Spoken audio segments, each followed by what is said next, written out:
2023-2024 season. Let's get it.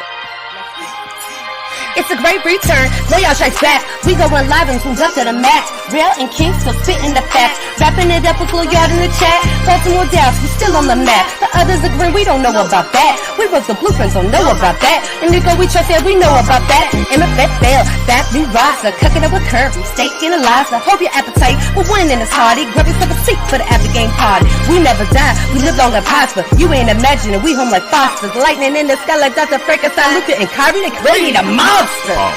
The rules of the game are the same. They on every platform, same name. As WTM, have your question on screen. Keep it courteous and keep it clean. And remember to share and like. Welcome Will and King to the mic. Wherever, whenever you hear this pod. Ladies and gentlemen, this is a Glow Yard. YouTube, Glow Yard Gang, MFFLs, podcast listeners all over the globe, guys. Welcome to a brand spanking new special edition of We Talk Mavs, guys, where we talk Dallas Mavs from a fan's perspective, man. Good morning to everybody. I know this is something new. We usually do our members only here on Friday mornings, man. But I promise you guys, you're gonna probably enjoy this today. So we'll definitely make it up for to the members of the channel, man. And shout out to the people who became members this morning, man. Shout out to them. Listen, man. You already know how this goes.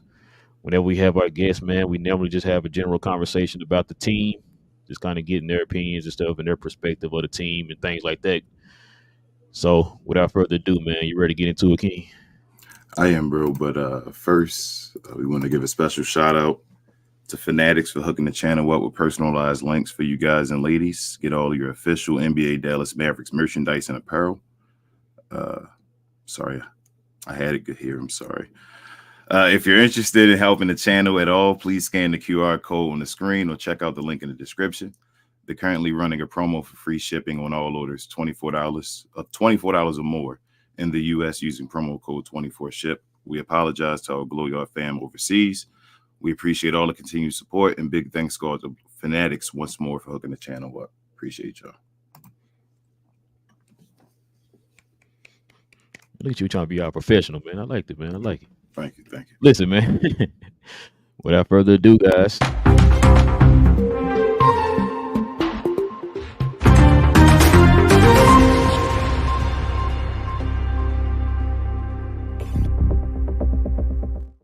Yes, sir. Yes, sir. We got Slightly Biased with DDP from Dallas Prospects in the building. What's up, fellas? What's up? Thanks for having me on. Yeah, yes, thanks sir. for bringing me out. Yes, sir, man. Finally got you out, DDP, man. Finally got you out, man. Dude, happy National Women's Day to all the women out there. Oh, I forgot about that. Yeah. Love you guys. Yes, sir, man. Listen, guys, it's definitely a privilege to have you guys on with us today, man. We're definitely honored. Definitely want to get your opinion, man, about this team, man. As y'all know, home stretch here. We got about 19 games left. It's going to get interesting here over the next few weeks as we get ready to prepare ourselves for hopefully for the playoffs. So just want to kind of get y'all's opinion on it. Let me start off with this, man. We just had a trade, as y'all know. I want to get y'all's what was your initial thoughts on the trade? I know a lot of people already know it, but let's see if for the people who haven't heard it yet, let's get your opinion on this. What was your initial thoughts on the trade? And what is your opinion about it after we finally seen it come to fruition? So I'm going to start with you Slightly. I didn't want them to give up a first for PJ Washington, really. But granted, that was whenever I thought that it was going to be Josh Green as well. I thought that Josh Green plus a first sounded absolutely ridiculous. But part of the things that concerned me about PJ Washington was watching Charlotte games. Very inconsistent offensively, which has, I think, still been true. But defensively, he's been much better than I think even I anticipated, because I knew he was a good team defender. Like that jumped out whenever I watched Charlotte games, but they just didn't have any good defenders on their team. So it was really hard to like stand out in that way. But individually, he's really shocked me. I mean, people kept saying he could be the Aaron Gordon, and I didn't really think that. And I still don't really think that, because Aaron Gordon is kind of like a one of one player in the NBA. But it really does kind of feel when he's out there that he changes the defense and that he can stick on whoever the other team's best player is, regardless of their position. Like last night, he had Jimmy Butler in hell. He guarded Shai Gilgeous-Alexander against the Thunder. I mean, Wemby against the Spurs. Like you put him on pretty much anyone, and you feel pretty confident about it. And then Gafford. I was okay with the Gafford trade, and I still am. I mean, it wasn't like an amazing trade or anything like that, but it was cool. I think generally, I agree with that. Initially thinking about like if you're having to get up first and in that deal you're also losing Green, then I didn't feel good about it at that point. But when I saw what the price was, I thought, okay, this could be a solid upgrade for this team because yeah, he does bring a lot of that versatility. The consistency was a little bit of a concern for me, but I think generally the offensive game a little bit inconsistent as we were just saying. But yeah, defensively, I've been even going in with a positive expectation there, I've been pleasantly surprised by what I've seen. The versatility in particular, like you said, dealing with Wemby and everything, was really kind of the eye-opening moment for me where I was like, okay, he could really bring something this team has really needed at that wing position. So I liked that. And Gafford, I think, has been a much bigger acquisition than I initially gave credit to. Initially, I was just like, oh, okay, that's nice. But I've loved everything I've seen from him so far, and just the energy he brings to this team feels different. Is there so y'all okay with Gafford starting over Lively starting yesterday? I think right now I'm okay with it. One, because with how this team has been struggling, I think you have to try everything right now, and I don't think Lively has been quite the same defensively since he came back from the nasal fracture. So I think he'll be fine. But I do think, I don't know if it's a rookie wall or anything like that, but I do think shaking it up a little bit, especially with how Gafford's energy has kind of like fed this team a little bit, I think going with him in the starting spot makes sense here.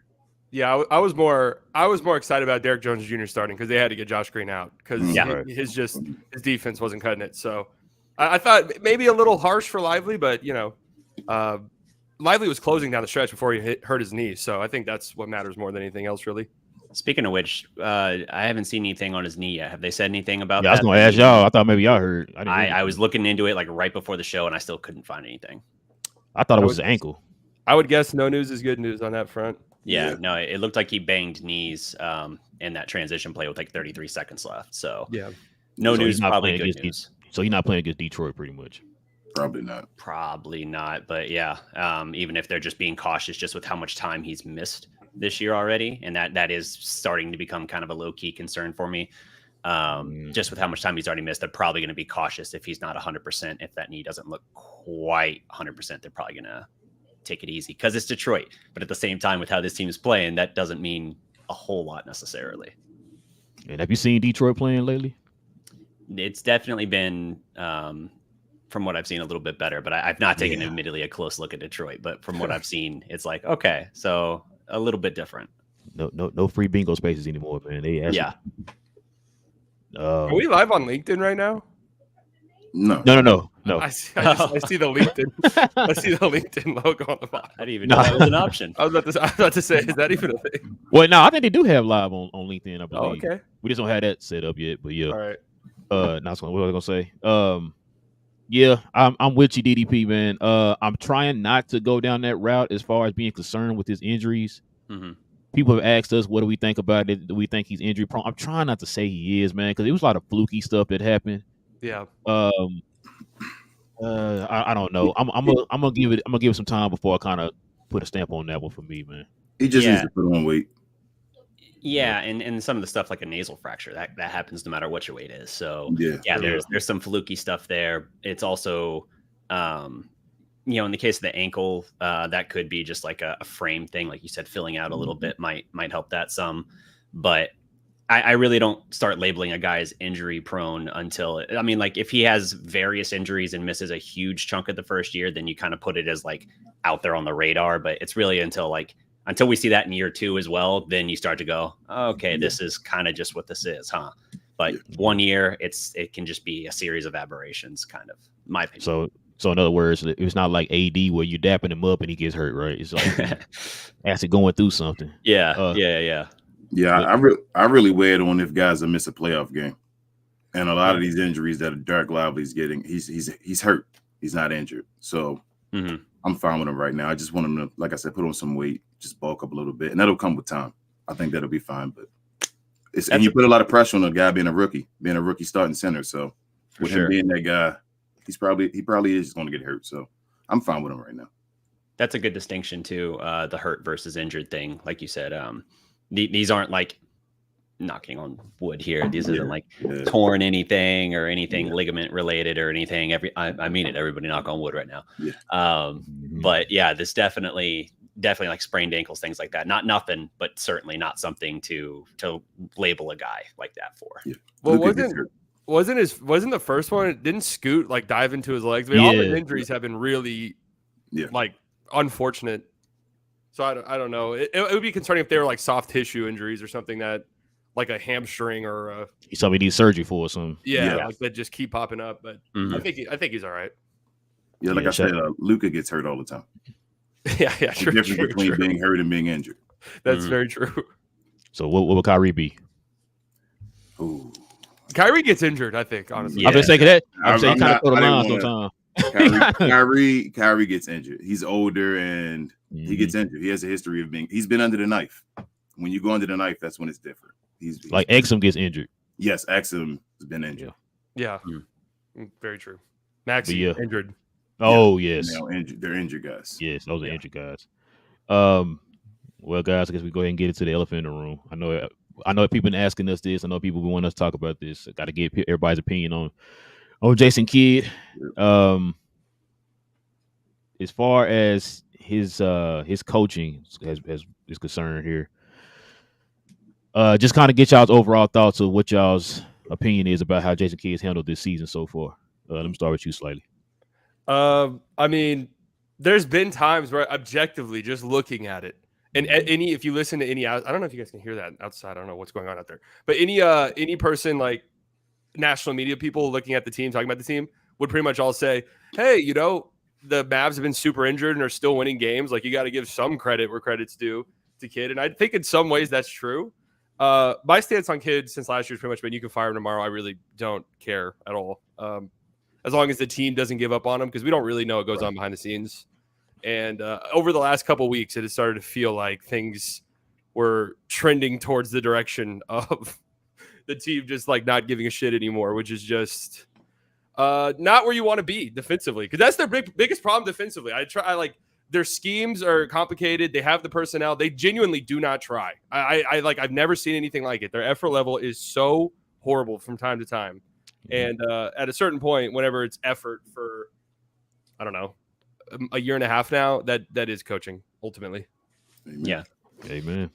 Yeah, I'm kind of in that similar camp there. I didn't love the hire when it initially came down, but I was like, all right, it's here. Let's be open and optimistic to it. And when I was looking back at this the other day, I was kind of like, man, it feels like that run. First of all, the run to the West Finals and everything feels like a lifetime ago, but it's also just like that to me feels more like the aberration where everything in the scheme was working. Guys were flying. The effort was off the charts. You could see Kidd like calling out the defensive rotations and assignments on the side. And like the energy was just great. Like that was awesome just seeing those clips and everything. But that felt more like the aberration. And so where the defensive effort and everything is now at this junction of the season, and I know obviously the trade happened and you got some guys who've been injured that have come back in. The team looks as healthy as it has generally this year. So the equation and all that, the pieces have changed. But having said that, at times it looks like it's effort. It looks like something that messaging isn't resonating. I mean, how many points did they give up in the paint in the first like 4 or 5 minutes of the game last night? I mean, it was like backdoor baseline. Backdoor cuts, yep. Like right through the, like just corner three, backdoor cuts. Yeah. And that to me is the concern. It's one thing if it's like, yeah, I know the scheme is complicated and everything like that, but it's when the effort is also not there that it becomes a greater concern for me. And that's where I worry about, like, okay, is the team responding to his message? Is it resonating with them? And that's where I've had questions for the first time about that. So I think obviously them finding a way to close out last night, and I'm sure we'll get into that in a little bit, the rotation and everything they went down the stretch, but I think that went a long way to kind of steadying things, but we'll know for sure soon. But I still have an elevated concern about, like, is this? I don't think he's going to be a difference maker if they were to win anything. I think he's an okay coach to at times a poor end coach. So I imagine that long term it's probably not the best thing, but I'm not saying that it's not possible. Like, you could have a run that everything comes together. The mountaintops are high, but you also have very deep valleys with his coach and how the team responds to them, I feel like. Yeah. You want me to go? Yeah, go ahead, bro. Yeah, I'm usually the one apologizing for Jason Kidd on the show. I was. Rel was completely off Jason Kidd hiring. I didn't want Jason Kidd at the beginning on record. I wanted Jamal Mosley. I thought he was the coach to be. And I think Jason Kidd Rick Carlisle kind of sabotaged that with as he should, leaving out of the door and telling guys to get Jason Kidd without even having a GM. But that's a different story. As far as Jason Kidd now, though, I'm off. I guess every game he's playing from now on, or we're playing from now on, he should be playing for his job. He should be on the hot seat. I feel like that should be the situation. He looked good last night, like you said, DDP. We'll get into that. But as Slightly said, sometimes he's an average to good coach. But I go back to it and I think of like coaches. There's certain games in the season when you look back and you're like, your coach won it for you. And I really can't think of any game this year where I'm like, Jason Kidd won the game for the Mavericks. And that's difficult to not have one game. Like even the games where we won, it seems like teams come back and we got to like clutch it out, or think situations like that. We should have had our foot on hand on the throttle, or foot in their throat the whole game. So that's why I'm off the Jason Kidd train. Like I said, if he goes on this miraculous run and wins a championship, you gotta, he's a coach. He's a coach for the team or whatever. You do the same thing like you did for Bud in Milwaukee. But I think he's a great, I guess, developing coach at times.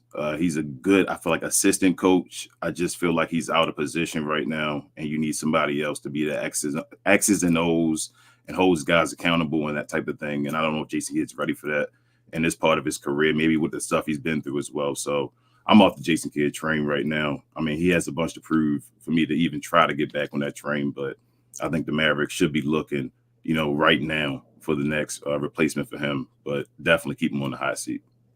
Man, speaking of that too, man, I've been hearing a lot of rumors talking about people connecting Bud to the Mavs and all that stuff. But like I said, man, we'll see. I'm with it. I agree with everything y'all said, man. Like King said, I wasn't high on Jason Kidd when we first got him. But like DDP said, of course, being a Mavs fan, you want to give him a chance. You hope it works. You don't want it not to work, right?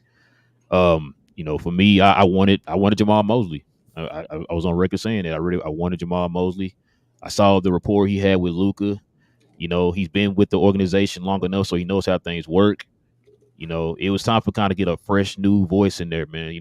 Not the same recycled coaches throughout the league. Get somebody fresh, with fresh new ideas and stuff like that. We see what he's doing over in Orlando, and he doesn't have a Luka over there, right? No disrespect to Pablo, but it's for me, man. It's all about what Jason Kidd said his first year is about keeping things simple, and he just completely went away from that after his first year. And I don't understand why he's done that. I don't know if it's because he got comfortable. I don't know because the organization has kind of gave him that pass, like, hey, you good to go, don't worry about it, or whatever the case is. Because sometimes he coaches as if like he don't got nothing to worry about. And now that his butt is on fire now, what I'm saying, from the hot seat, it seems like now he started to make those adjustments. I know it's only one game, I know, but we saw it in that one game that he's starting to make the right adjustments a little bit there, right? So it goes to show you that, to me, it feels like they really didn't have any pressure on him until now. And it's like now you're starting to make those decisions. You start to get comfortable like you did in Brooklyn. You start to get comfortable like you did in Milwaukee. Everything's starting to repeat itself again. That's what I was scared of when we got him. Like, you didn't show me anything in Milwaukee and in Brooklyn that shows me that you will continue to grow as a coach. You were just stagnant. You were stubborn. You were stuck in your own ways. And that's the problem I have with Jason Kidd. And it's like, no matter what anybody tells him, he's going to stick to what he wants to do. And so that's why I kind of wanted him to have a coaching staff around him, a more seasoned coaching staff around him. That way, if things do fall apart, you can have somebody kind of fall back on, like, hey, no, coach, maybe try this, or maybe try that, or don't do this, don't do that. And he doesn't do that. He filled it with a lot of 1-2 year guys, the people first time coaching and stuff like that. They're not going to give him any pushback or anything. They're not going to question any decisions that he make. So that's the hard part about it, right? So that's why I feel like, man, with him, it's just he has the capability of being a good coach. He just refuses to do it. He's stuck in his ways. He's been that way since he was a player in the league. I told folks that before. He's always been a stubborn person. He's been like that in college. He was like that in NBA, and now he's like that as a coach. And so, like you said, it is time to kind of move. In my opinion, it's time for us to move on and find somebody else. But I know this offseason going to probably be the biggest offseason. I know we say that every year. As far as trades and coaching decisions and all that stuff, and GMs, we got Nico, but I think this year is going to be the biggest offseason because man, we can't afford to keep having seasons like this with Luka on the team, man. Like I'm not even talking about the fact that Luka might be gone. That's the first thing people say, like, oh, Luka's leaving. That's not what I'm talking about. It's just we're wasting Luka's like he has most like what's this like the most historical season ever, bro. This is one of them. It's like we're wasting it, right? And so you got to get somebody in here that can put us over that hump, that can just take us to that next level, man. And I don't think it's Jason Kidd. No, I mean they hired Kidd because he was a players friendly coach. I mean that was that was part of it. And here's the thing too, man. The players, if this season ends disastrously and Kidd gets fired, they're gonna have to go and get somebody who lights a fire into these guys' asses. They're not self starters. They're just not. Like with a players coach, the idea is that the players will get up and get going every single game, and that a coach will make the X's and O's decisions, but ultimately, it's up to the players to go out there and play the games. And like this team doesn't do that. We've seen it all the time. This team comes out against lesser opponents and doesn't show up. This team gets punched in the mouth from time to time and rolls over. And they did a good job last night, but over that East Coast road trip, man, that was just like shocking when they would get punched in the mouth and it would just be like, oh, they just lost the game because they're not going to roll. They're going to wait until there's 5 minutes left, maybe in the fourth quarter, to turn it on. And then at that point, it's too late. So it's up to the players too to be coachable and to be open and willing for a stubborn. I keep seeing like fans that want these European coaches who are screaming and yelling at players. I'm like, dude, no NBA player is going to want that. That's just the reality. Kyrie will demand a trade tomorrow. You said David Blatt? Yeah, David Blatt. No, there's I don't know the other guy's name. He used to coach Luka, but he gets brought up all the time. And those Igor, is it Igor? Something like that. He's like pushing the players. I'm like, dude, that would not fly. Oh, I think you're talking about the one who's coaching them up right now in Slovenia. That guy. Yeah, they always bring him up. I saw that too. That would literally never happen in the NBA.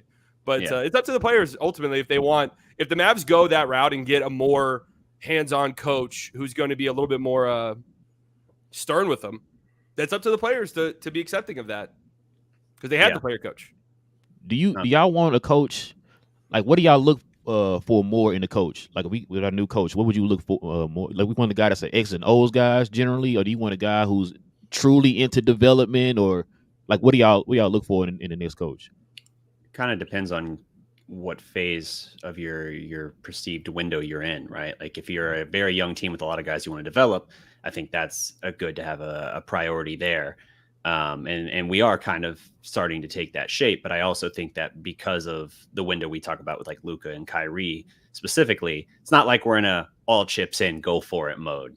But I do think that you have to have kind of that balance between, I think the X's and O's guy makes a difference because you already have enough talent and playmaking ability with the guys you have, Luka and Kyrie, obviously.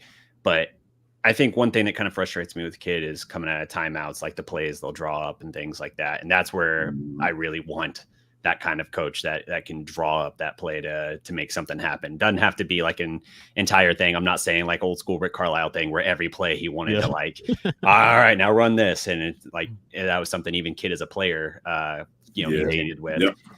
So I don't want that, but I do want that guy that in spot situations is like, all right, here's what we need to do, and draws up like the right thing in the right situation.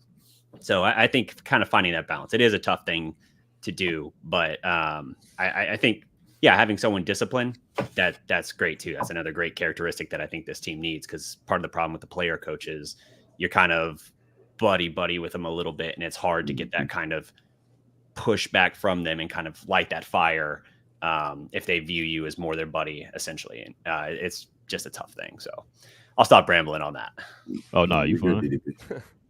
No, I was going to say, sorry, go ahead. I was going to say, like, the ideal coach, I mean, there's a reason why Eric Spoelstra is widely considered the best coach in the league, someone who just builds a system, and if you show up, it's rare for a basketball coach. It's like a football thing, but basketball coaches have a system in place where no matter who you are, you're going to get maximized no matter what.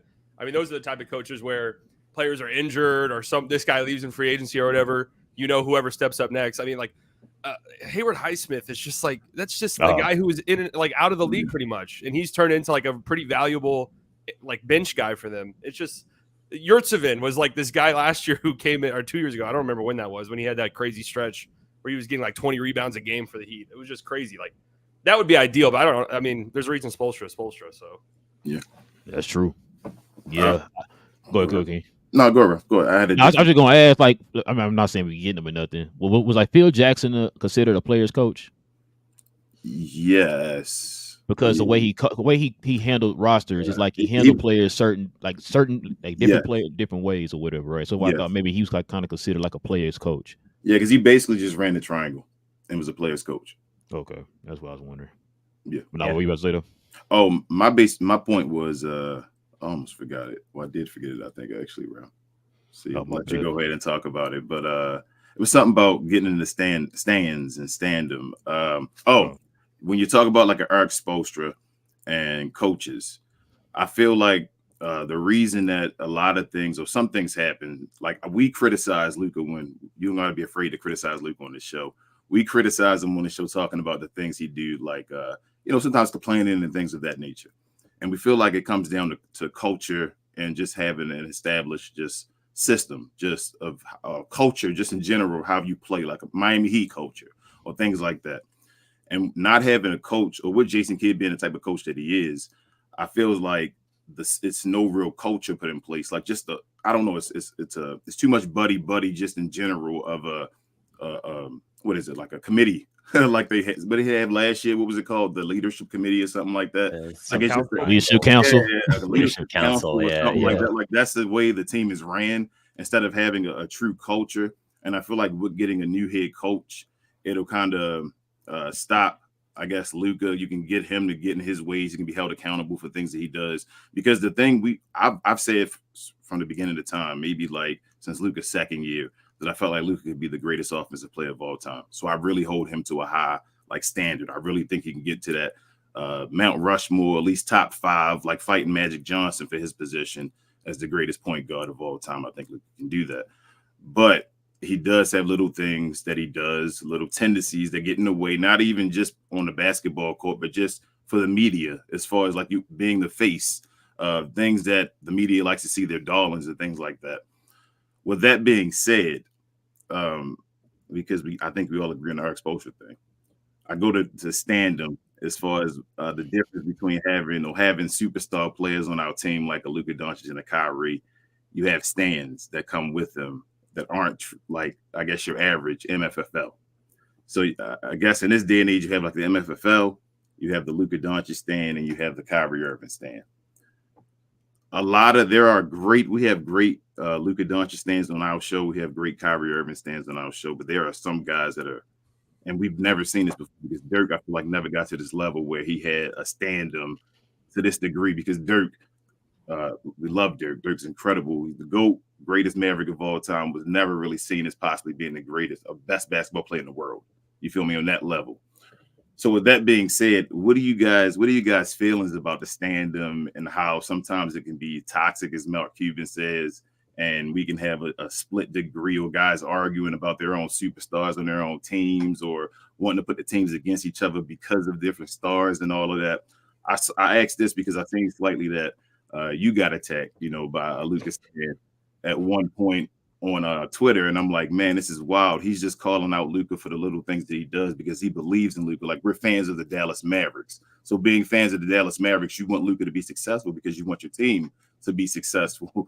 And with him being successful, that'll help him being a Dallas Maverick, him being the face of Slovenia, him being the face of anything. But I'm going to just leave the floor to you slightly first, I guess, because I want to know what's your thoughts on the difference between stand-up and the MFFL. All right, so first, I've interacted with a ton of Luka stands, and I would say 95% of them are super cool, super nice, have really kind of, I wouldn't say grown to love the Mavericks, but they root for them, and they do have their best interest at heart, and they've been like super cool, and to me, I've had people like hit me up on DMs from Slovenia, like, dude, if you're ever in town, like, you could stay with me, I'll drive you around, like all of this stuff. But there is the 5% that are I don't know what I'm trying to watch my words because they do kind of scare me because I get yelled at sometimes by them. But I almost want to say it's yeah. insecurity in a way. The reason why I go at Luka, I wouldn't even say go at Luka. 99% of the time I talk about Luka, it's overwhelming positivity because I do think he is. They don't see that slightly. I know, but the See reason, that one the reason thing why you said. I think he is the best player in the world. I think he's the, like you said, King, like could be one of the greatest offensive players in history. And I know that.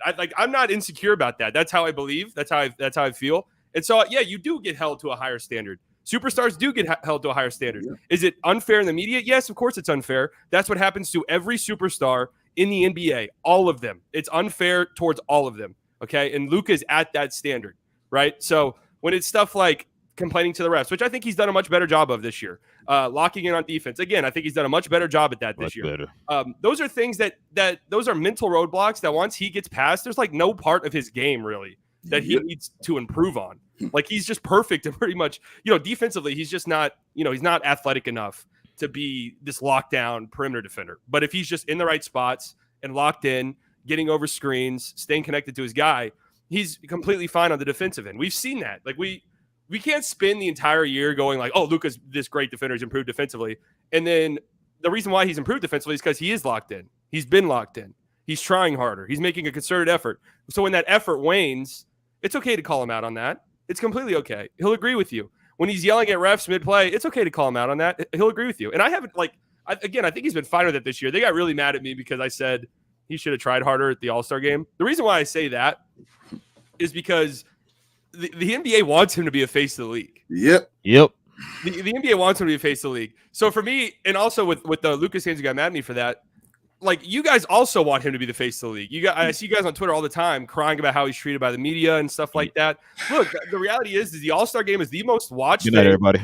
The most watched thing the NBA has in the regular season until the playoffs. Like a lot of people, this is like I'm trying to explain. I was trying to explain this to some European fans who didn't really understand what I was trying to get at. But like in America, like NFL is by far the most popular sport, and there are a lot of people who check in on the NBA after the Super Bowl. Like that, it's like, okay, now it's time to watch the NBA. And the All-Star game is the first thing after that. It is the week after the Super Bowl. So people tune in and they see Luka and Jokic, like not even crossing half court, messing around. And the All-Star game is a joke. Like I get it. I completely understand it. But there's a difference between, not trying in the All-Star game, which everybody does, and like treating it like it was a joke. And I was just like, I wish Luka tried a little bit more. I think it would be good if he had a couple crazy passes and stuff. If we want him to be the face of the league, which I personally don't really care about, but if that's what you want him to be, is the face of the league and a media darling and somebody the media gets hype over and is an all-star captain. I know they don't do that anymore, but is the leading all-star vote getter every year or whatever. It probably would look better to put forth more effort in the All-Star game. That was the last time I got screamed at, I think, by them the most. Yeah, I think that was the one. I think that was the one. Because I remember, too, people were talking about, they should do a world versus, United States All-Star game. And I'm like you just said, when you see Jokic and Luka just kind of just playing tag back here in the backcourt while everybody's playing the game up here, it's like nobody's going to want to see that. If you're not trying now, what makes you think you're going to try when you do world versus USA or whatever? So they might try for bragging rights. Yeah, I think there might be. I hope that would be the case. If they play better on that one, I'll do it. But it's just you're not showing me any evidence that they would. You know what I mean? So yeah, no, I agree with that. I thought World versus USA would be good, but then I kind of got talked out of it because I think there would be some type of pride there. All it takes is like a couple of people to really lock in and try, and then it just kind of, rolls from there. Because even trying hard in the All-Star game just means shooting 35-foot threes over and over again. Yeah, there's no like real effort involved. Yeah, I feel like you'd have to. Go ahead, DDP. I'm sorry. No, I was just gonna say like I feel like the All-Star game going to drafted teams instead of conferences kind of did away with like that last like shred of like the respect thing, because now it really is just truly pickup games. They don't matter. At least then you had some semblance of like, oh well, everybody says the West is better than us, so we're going to try and come out and show up. Now you don't even have that. Mm-hmm. Yeah, the one thing with the world versus the U.S. or whatever, I think you'd have to reward some guys from the world that aren't really all-star level. Yeah, and maybe get rid of U.S. all-stars, because it's enough guys to make a competitive game. But I don't know if the bottom of the bench of the world is enough to be all stars. Yeah, that's what someone brought that up, and that's what talked me out of it. Was that guys would be all stars that did not deserve it. Yeah, so when you said that, King, I was when you told me that same thing, I was like, yeah, that do make sense. I didn't think like you can make a team and it'd be a competitive game either way. But like I said, you'd be basically getting rid of guys that were all-stars because Bogdanovich would be an I all-star. was just thinking that. I was about to say that. You're right. He Jamal Murray. would be. Jamal Murray would have definitely made it. True. I don't know why he didn't. Well, yeah, I'm surprised he still ain't made it as an all-star. But yeah, nah, you right though, man. As far as like with the stands and stuff, man, we deal with it too slightly. So don't feel like you alone. We try to. I try to tell folks this, man. Like, whenever you see us talking about the Mavs, we talk about the Mavericks. We talk about them as a team. I like Luka. Got his shoes, got all his jerseys. You know what I'm saying? So I like Luka, but it's like a lot of times people just we live in this time now. It's like everybody looks to be offended by something, and so like you said, you could say 95% of the things good about Luka, but they're not going to hear that part. They're going to hear that one thing. Yeah. And I remember one day King said something. I kid you not, man.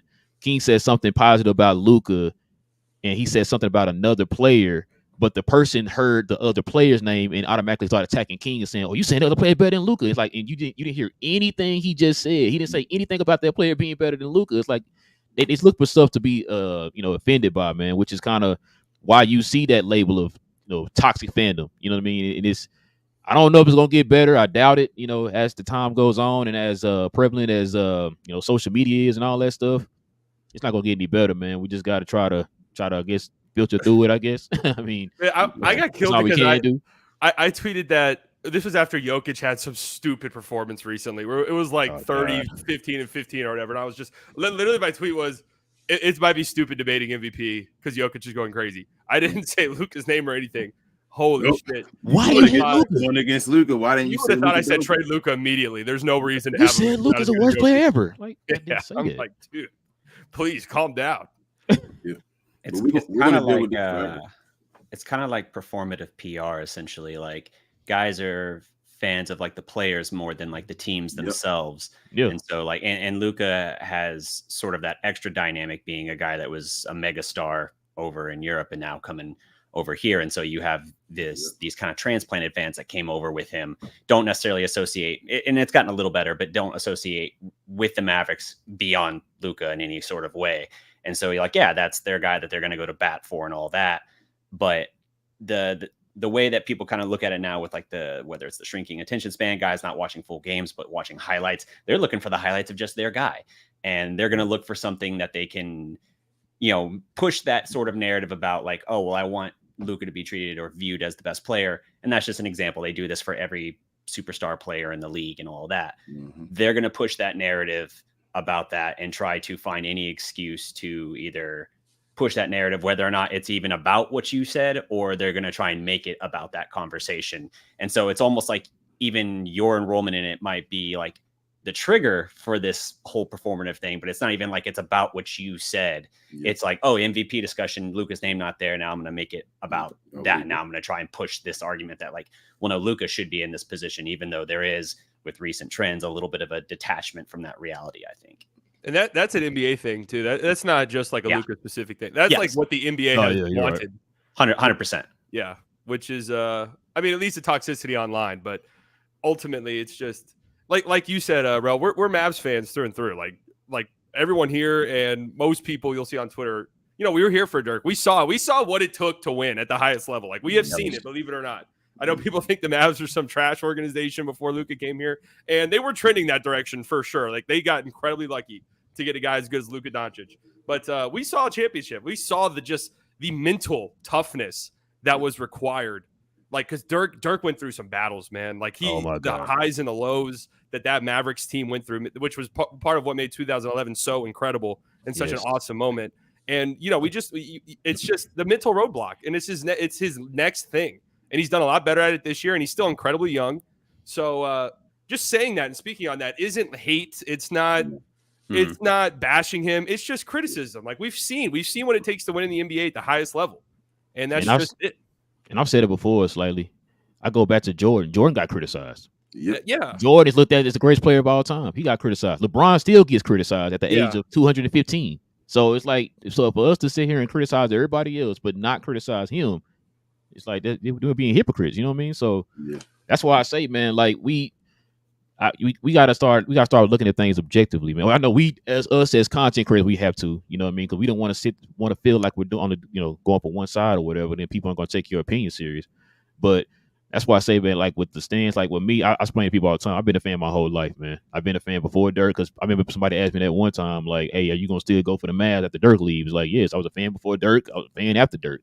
I was a fan before Luka. I'll be a fan after Luka, right? So that's why I say anything I say regarding to the Mavericks, I want it for the Mavericks. I want to see the betterment of the Mavericks, not just a certain player on a team. If Luka go out here and go 0 for 0 in a game and we win, I'm cool. I would like to see Luka go out there and get me 40 or whatever it is, right? But if the outcome is us winning the game as the Mavericks, then I'm good, man.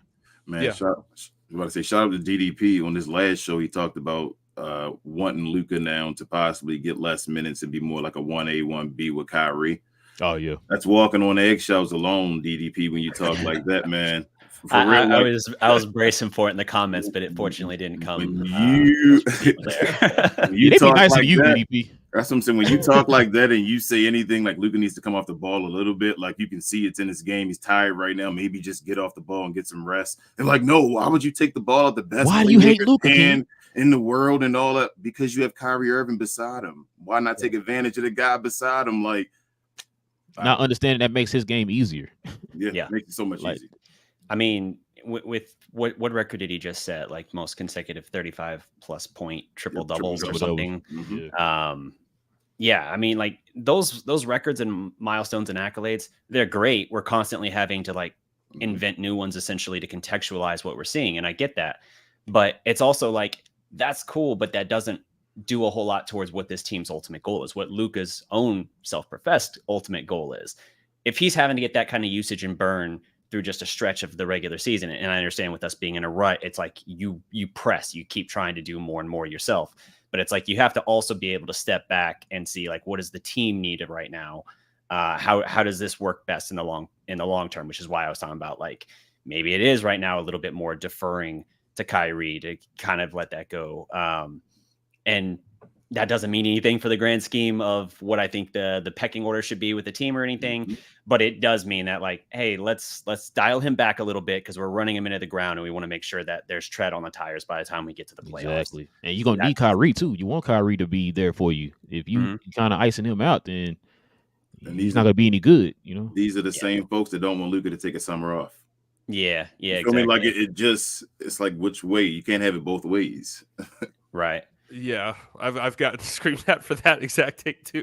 So I remember that one too. Like maybe there's time for to chill out a little bit on the basketball. Yeah, because ultimately the gaudy stats are cool. There's a reason why the big gaudy stats, like rarely ever does that translate, and it's not because that play style doesn't work, but it's because you do run players into the ground. Like it's just it's a lot on Luka's plate, man, and it is like it's not really fair to him, honestly, and it leads to all the problems that happen, where the defensive intensity and effort and stuff kind of wanes a little bit, and then he's dealing with like 5 different injuries at once. It's just and never had time to heal because, like you said, he's playing year-round basketball. Yeah, it's tough on the body, man. There's a reason why people don't do.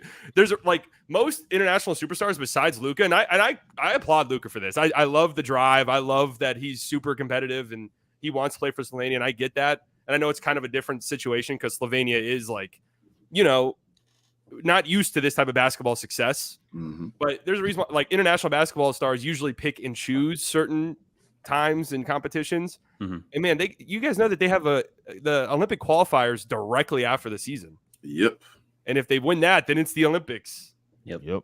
It's just a lot of basketball, man. I worry about it because he just does so much because he's so good. So the ball's got to be in his hands. But yeah, I do kind of worry that the way that that's trending is the only thing that would make him rethink that at some point to dial back is going to be some sort of significant something, like whether it's some sort of injury or something like that forces him to say like, okay, I have to dial back. Because right now, even though, we talk about he plays hurt all the time, the fact is he plays hurt and he still drops 35, 30, 37 points a game, whatever. He still goes on these tears. He still dominates. He can still do largely what he wants when he wants.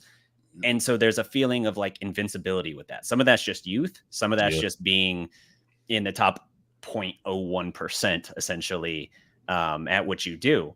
So it's almost like you have to get humbled in some sort of way, like whether it's your body finally getting beaten down a little bit, where it's just like, dude, you can't. I'm saying you can't, or something to that effect. Because otherwise, yeah, it's hard to see a point where he dials back. I think maybe you could say, like, in a way that doesn't involve some kind of physical breakdown, could be like if a particular season ended with a certain heartbreak or something like that.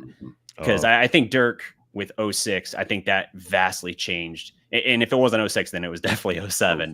Vastly changed his entire perspective on like his everything from his diet to his off seasons and everything. And that was transformative for him. And so unless Luka had a similar experience, I don't know that perception is that I don't have to go through that necessarily. I can just be told what I need to do and I'll make it work as I make it work, kind of thing. And that young trade excuse doesn't really work as much when you're like a 10-year pro. Yeah. You feel me? Like Luka's between both leagues, he's been like a 10-year pro. So he's been playing for a long time consistently. Yeah. So it worries me as well. That's why I want him at times to fall back and understand that you do have Kyrie Irving right now. And he may be in the twilight of his prime, but he's still in his prime somewhat. So let him help you out. That's how I feel. That is an area where Luka not being an explosive player is good, though. Explosive players, the wear and tear is way more strenuous on the body. True. Yeah, that is true. I was going to say, speaking of help with the roster construction, guys, I just want to kind of get y'all's opinion on that too. Like, I know I see people saying that we have the talent, it's just the coach. But do y'all really feel like this roster is complete, or do y'all see that we could probably make one more move to kind of put us in that upper echelon with the Denvers and the Clippers and guys like that? I definitely don't think it's a finished product yet. No, it's enough to be like dangerous, but I think it's the kind of team that, like, if they got hot at the right time, which like 2 years ago was like right going into the playoffs when they just flipped a switch, it seemed like. If you're hot at the right time, then this team can be dangerous. But I still think this team has a couple of things that they need to address. Maybe some of that is just guys growing into their roles, getting better. We talked about like Josh Green, kind of that inconsistency, like defensively. I think it was Locked On mentioned it with kind of him navigating screens. And now I'll be damned if I can't unsee it as well. Just things like that, where it's like maybe some of it is just kind of these guys growing and developing to get there, but I don't think they're there yet. And I think there's still some work to be done. Yeah, no, I think they need a number three, like a legit number three. Three. Yep. Oh, you talking about like third option, or you talking about a small forward? Both, like preferably a third option who is the small forward, because then you can move forward with Luka, Kyrie, whoever that guy is, whether it's Jeremy Grant or somebody else. I don't really know who would be on the market yet. PJ Washington, Darreck Lively. I mean, that's a pretty good starting five. That's a starting five that I think could hang with a lot of teams in the league. So I definitely don't think it's a finished product. But I was saying this in the summer when like it looked a little bit bleak, but they're taking steps in the right direction. And I think you could tell the way that the stuff that they signaled is that they're making it more of a process. It's not, bringing Kyrie back. Obviously, your window is a certain 3 years with this group or whatever. Mm-hmm. But going out and getting Grant Williams before they traded him, Grant was 25 years old. So he was a young guy who theoretically, if it worked out, would be with the team moving forward. They drafted 2 guys in the first round. Like they went young. Even Derrick Jones Jr. is younger. Exum is kind of young. Like they didn't go out and get 30-year-old veterans. They went out and got young guys that hopefully could be around for a while. So it's a process for sure. Yeah, I've said that, bro. My bad. Go ahead, King. No, go. And I was gonna say what you just said slightly. I said that kind of a combination, like you said, a third option, and we need a 3. I've been saying that here. If we just kind of focus on getting a 3, also 2. We probably need to start shoring up our bench a little bit more too. We need more consistency off the bench. Yeah, because Tim Hardaway's not it, man. We need that. It's too many games where we have to have Luka and Kyrie score 70 points for us to win. Like we need somebody. We need some type of firepower or something coming off the bench. You don't have to necessarily be a guy dropping 16 a game, but if you could sprinkle in a couple, maybe 3 guys and get you like 11, 12 a game or something like that consistently. Like those guys are going to give you that every game. There's a guy that can help pick up the offensive load. That way, if Luka sits down or Kyrie sits down, we don't have a missing point or whatever. So it's like I kind of want to kind of focus on getting the bench prepared, and also, like you said, getting that 3, both small forward and the third option. Where we need somebody consistently, so that way you can have two guys in at the same time at all times if all three of those guys not in together. And like multi-dimensional players, like PJ Washington hasn't been shooting well, but he does other things offensively for you. Yes. That works. And that's why Exum, I think, has been so good. And he has to play. He just does a lot of different things for you offensively. The Mavericks have been really like one of the problems with Luka is that he's so good that the front office just kind of thought for a while there, oh, we'll just put like shooter around him. And Luka will just figure it out and give him wide open threes. Well, Luka did give him wide open threes, but they're too inconsistent. And then if defenses were comfortable, the best way to defend Luka is just say, hey, we're sticking our best defender on him. And if Luka scores 40 points, so be it. We're not going to give up, 100 wide open corner threes the entire game. And that's a good point. That's when you start to see like the defenses really kind of clamp up the Mavericks is when the role guys get the ball and have to do something one-on-one and they're incapable of doing it. So, more guys like that, like PJ and Exum. It's good. No, you're right. For sure. We sorry. Go ahead, DP. Go DP. Okay. Just having multiple guys that can kind of create a little bit with the ball. Like, even when the team was at their most successful with that run, it was Brunson, it was Dinwiddie, it was Luka. So having a third guy that can kind of handle the ball, as Exum was able to do for them, we even saw that closing last night. I think he played like 8 minutes in the fourth quarter, which is more than half his time in the game. And that was kind of it, right? They had like a 8 or 10 point lead going into the fourth, immediately evaporated.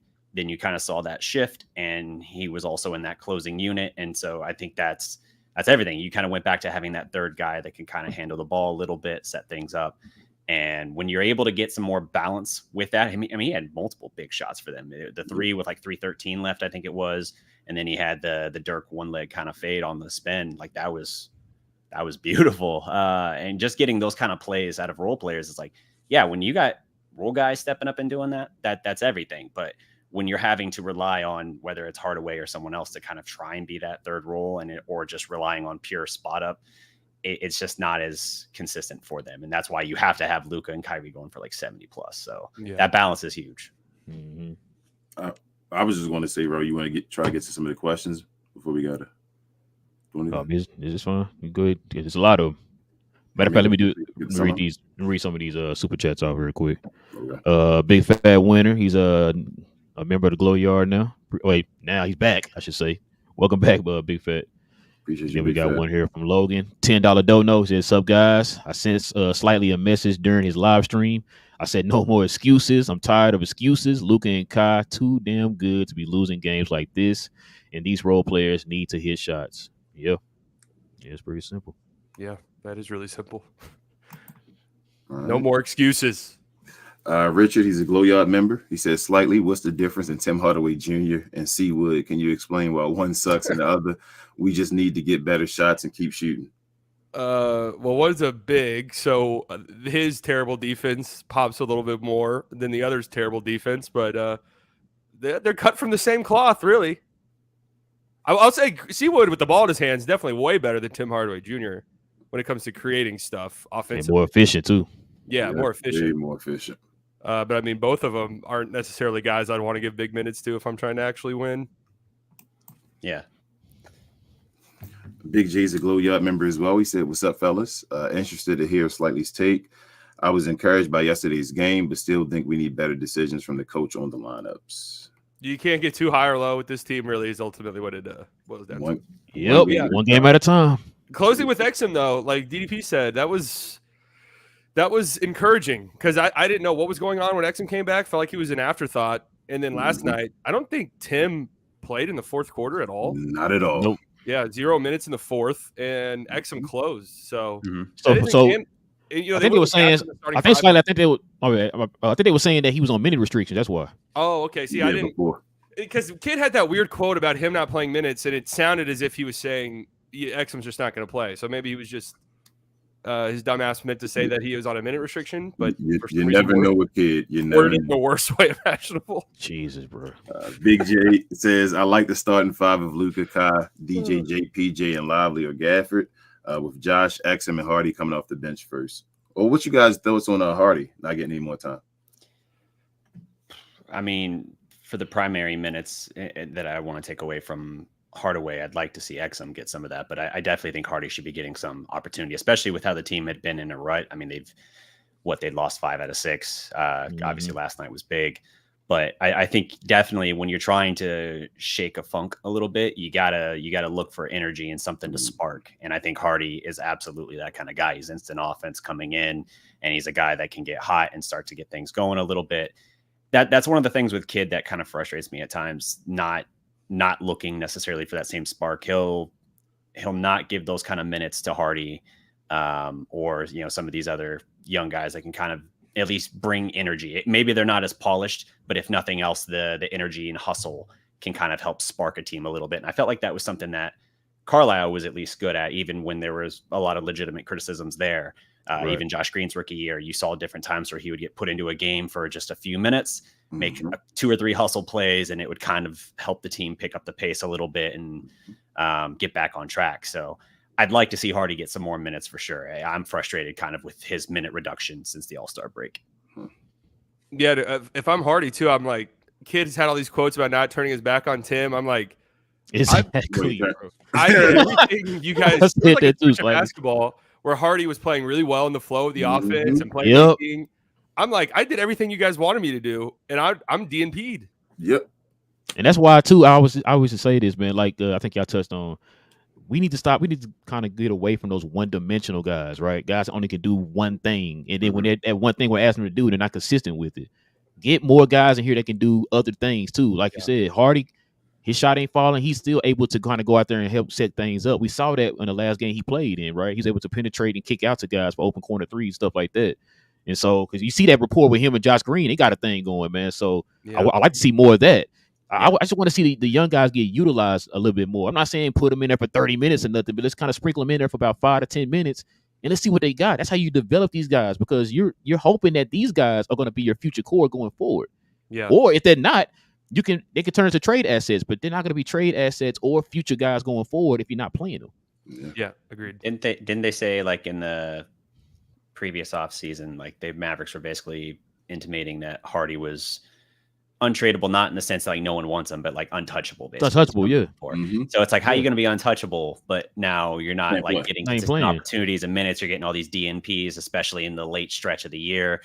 It's very mixed messaging to me. Like there's nothing that, especially right now, that Hardaway is bringing to the table that you can't be getting, and then some with Hardy. So it's like, yeah, I understand that like Hardaway's track record doesn't suggest like he does well with giving him 12 minutes or less as far as shooting his way out of a funk, but you also can't just turn him loose where, what do you have last night? 21 minutes, 3 of 11 shooting. Like that's not going to help you break through either, especially when you're on an ice cold stretch for as long as you have been. And that's what they're hoping too, DDP. They're hoping like eventually we're going to get that Tim Hardaway from like 3 months ago or whatever, and he'll be there a week and then he'll go away again. We'll go away again, exactly. And I get it a little bit because Tim's hot and hitting threes. This is like almost an unbeatable looking team in their new form, but he had a 36-point game against the Magic. I think that was in January. I mean, January 29th. That was before the trade. He's been averaging like I think around 10 points or a little bit less than 10 points since the trade has happened. Like he has not done anything since the trade happened. And then the backup with DDP said, to piggyback on it, pause, I guess I should say. But when Jaden Hardy is out there now, he has a track record now of when you give him minutes, he actually performs. So even if you're saying Tim, you take away his minutes and he doesn't perform when you give him minutes, you take away his minutes, when Jaden Hardy gets 15 minutes or above, he's usually around a point a minute. So I'll take that Jaden Hardy all day over whatever Tim Hardaway is doing right now. And Jaden Hardy's looking better defensively right now as far as effort defensively and what he's trying to do. So Tim Hardaway Jr., he's streaky at his scoring, and he's a one-dimensional guy that can just shoot the ball and get hot and can score. But his defense is another thing as well that's talked about. Like, I don't know if he scores enough often to make up his defense. His defense. He gives up a bunch of points. Man, I mean, in that winning streak we were in slightly before you go that winning streak, I think it was 7 games. Mm-hmm. How was he a -1 in a winning streek? We were like the number 1 net rating and like, you feel me? Like number 1 defense and number 5 or whatever offense. He was a -1 throughout that whole run. Next Mavs game, if Tim gets extended minutes, watch his matchup. They think he's a good defender. I'm telling you right now. They always, everybody in any national media, I always hear say they have a good defender in Tim Hardaway Jr. And I'm like, I'm saying the team thinks it with who he guards from time to time. You're right. They let him guard. Was it Donovan Mitchell? Yeah, man up and all that kind of stuff. But when I watch the team play the other team, I see them attack. If Tim Hardaway Jr. and Luka Dončić on the floor together, they will attack Tim Hardaway Jr. before they attack Luka Dončić. No, that's the sabotage. Everyone across the league's like, yeah, Tim's a great defender. And then the Mavs like, okay, all right, we'll put him on Donovan Mitchell. And the Cavs like, yes. Yep, absolutely. Go out there, baby. You have a huge game. 40. Big J also says, also with Cat going down, I definitely think we could take Minnesota. I think everybody's looking for Minnesota right now. The only team I'd pick, the only team I'm confident the Mavericks could, or I wouldn't say confident they wouldn't beat, or I would be very confident my pick against them would be the Nuggets. Anyone else is beatable. Yeah, we just got to get in. Yeah, just got to get in. That's it. Yeah, it's high or low. Like, it just depends. Like, when we talked about before, like, oh, this was supposed to be the easiest stretch of the rest of the way for them. Like, they had among the weakest schedules, and look at the rut we've been in, playing up or down. It doesn't matter. Even with the superstars not there for the other team, Embiid being out, didn't matter. Mm-hmm. Didn't matter. Yep. That one was bad. I wouldn't even be surprised though. But just knowing Luka's track record in the playoffs and all, if the Mavericks beat the Nuggets, I wouldn't be surprised. Like if Luka went off and went nuclear and Kyrie. You said Phoenix? Yeah, that's what I'm saying. But he has Kyrie beside him now. Imagine that 41 and 41, Braun and Kyrie put up against the Warriors or whatever like that. Like if that could happen, and we've seen them put up 40 together. That would be legendary, man. That would be things they can do against, like just to be in a competitive situation against Joker and Jamal Murray, Luka and Kyrie. If they can go off and we can just get some type of effort between the rest of the role players, something. I mean, I wouldn't be surprised. It's all in. I really think it's Jason Kidd in his rotations and his matchups, what he decides to do. Like, it really is a bunch of it. I know that the team may not be fully constructed and all of that, but we shouldn't look like this. That's how I feel. Like Jason Kidd and the way our bench looks horrible right now because of the way he has the bench constructed. Like he was out there trying to play Maxi Kleber, and it's not even. I don't even get mad at the players anymore. I think me and Ro talk about now because it's not the players' fault. I feel like Jason Kidd puts them in the wrong positions that they shouldn't be in. Maxi Kleber is playing too much at the center position for too long of an extended time, and we've dug Maxi Kleber into the ground doing that. That's part of the reason why Maxi Kleber misses extended periods of games every year because we kept trying to do that extended amount of time with Maxi Kleber doing. It should be stretches where you run a death lineup. You feel me? Like when Golden State did it for a little bit in a game or whatever, 5 minutes, 10 minutes where you do it and you say, hey, you can't defend this. You can do that. But to try to think you can play Maxi as the number one center basically off the bench, that's foolish. So it's just situational with Jason Kidd, and I just don't get it. Richard says, question with him. He's a Glow Yard member. He says, the panel is to all of us. How is Maxi's value to the Mavs winning? I mean, I'm a defender of Maxi, honestly. I think that he's a very valuable defender. And I do think small ball 5 minutes work with him, but it has to be with other lengthy defenders. The Maxi, was it the Celtics game? They did Maxi at the 5, yes, 4 guards. With the 4 guards. Yeah. Oh, that's exactly like you were saying, King. Like they're putting Maxi in a terrible position there. So everybody's going to turn around and blame Maxi. It's like they literally are basically saying in that lineup, Maxi, you are covering for every single person's defensive vulnerabilities in this lineup. And it's not really fair to him. So I agree with you that I think that they could deploy Maxi small ball 5 in like 4 to 5 minute bursts. I said where you close a game or try to put a game away or something. Yep. Said the same thing slightly. He just for the first time, like not in the first time, but just recently, the last game, I should say, gave him a bunch of minutes, played Maxi as the 4 beside another big. Like Maxi's not starting. He can come off the bench and be your backup power forward, like to play the game beside Lively. So it looks like you have more length and more height out there. But Jason Kidd loves guards for some reason. Like, I don't know what it is with him and running guards and playing small for some reason. And a forward or something like that and Jason Kidd loves to adjust to other teams when you should make teams adjust to you. Yeah. That's a great point. I hate that so much. We got length and gave a first round pick for this, 2 first round picks for both of these guys that are supposed to be lengthy, long athletic guys. And he's trying to figure out how to play Maxi at extended 5 minutes with no one beside him. Like, why do we give those 2 first round picks up? Yeah. Gotta try to dictate with with what you're good at and what you have the personnel to actually do instead of being reactive to just what's thrown at you and letting them dictate the pace. What was it? Trying to play pace with the Pacers was a choice. You said twice. Yeah. That was my first red flag watching that of like, oh no. Okay. The Mavs team pace-wise is built to play like the Nuggets, where Luka grabs a long rebound and head pass to somebody. That's it. Yep. They're not built to sprint up and down the floor. Yeah. They're not good enough. That requires such a committed effort defensively that this team is just not built for it. And that's why people think that when you say running, they think that way, like you just said slightly, like, oh, you got to be like the Pacers, you up and down like that. Not necessarily. Like you can dictate it by, like you said, Luka throwing those passes up ahead like the Nuggets do. Yeah, but they're also one of the top pace teams in the league. You know what I'm saying? So it's two different styles of pace. If Luka's down bottom grabbing rebounds as much as he does, you should do that all the time. Yeah, that should just be a regular part of your game because your point guard's grabbing a rebound, so somebody else that's not getting a rebound should be running. Hey, he's getting like 4 assists off of that. Yeah, so it's great when they do that. When they get in these running matches with the Pacers and even like the Raptors at the start of the game and the Wizards when they almost lost that game. I was there. They tried to get in some track meet with them. It's like they can't hang with you in the half court. That is what you are built to do. Yeah, you're built to slow this game down to a screeching halt, and Luka is going to generate some incredible look for somebody, or Kyrie's going to pull some move you've never even seen before in an NBA game. Yeah, don't play into their strength, man. Take it away.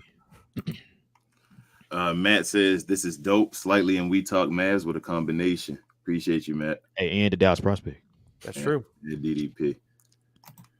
Nancy says, hey, fellas, at DDP, at Slightly, welcome. So glad to have you guys. Why do you think it took for the outside noise to get so loud about Jason Kidd getting fired before he finally started to coach this team and not be cute or be so cute with the lineups? He acts like the 82 season games are like his playground. He never takes into consideration injuries, which is inevitable, in the NBA in a season. So basically, why do we think it took until the national media kind of started joining into that conversation before changes were made? Yes.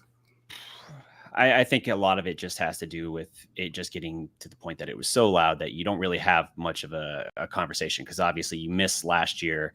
Now we know, like, with what they had to give up to get Kyrie and why you had to make that trade in the first place, especially with where that team was headed even before that. Not making it last year with the two of them and having to kind of tank it at the very end just to kind of preserve that pick. If you do that again this year, like, don't make the playoffs again with them, like, there's really no coming back from that anyway, especially with everybody kind of understanding, like, you're really in like a 2 to maybe 3 year window with like the one or both of these guys, like, if things are not going well.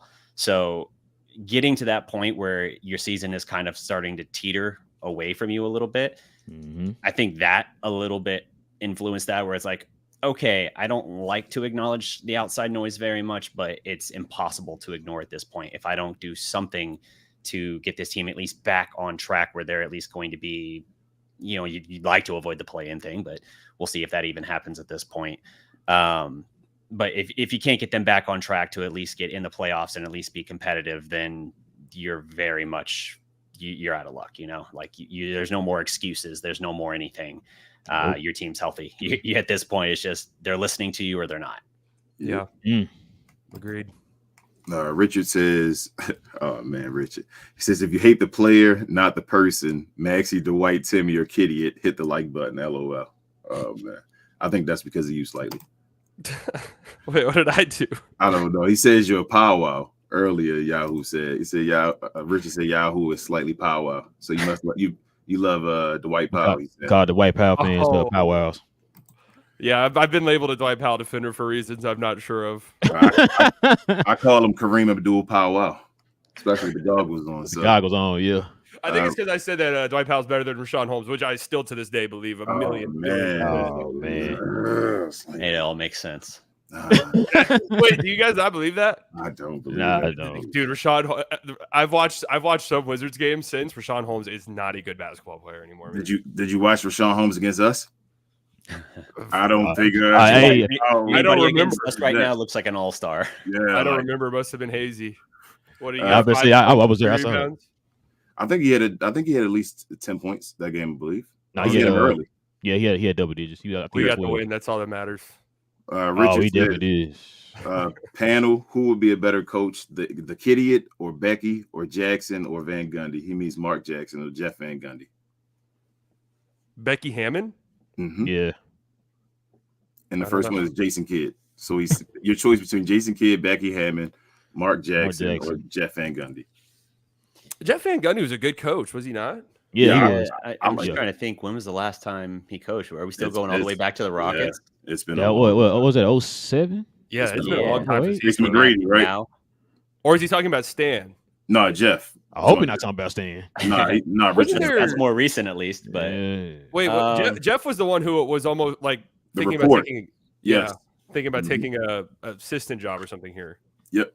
I wish he did. No, probably been better. Well, let's go Becky Hammond. Let's be different. Let's try something new. I'll roll with that. International Women's Day. Sure. Yeah.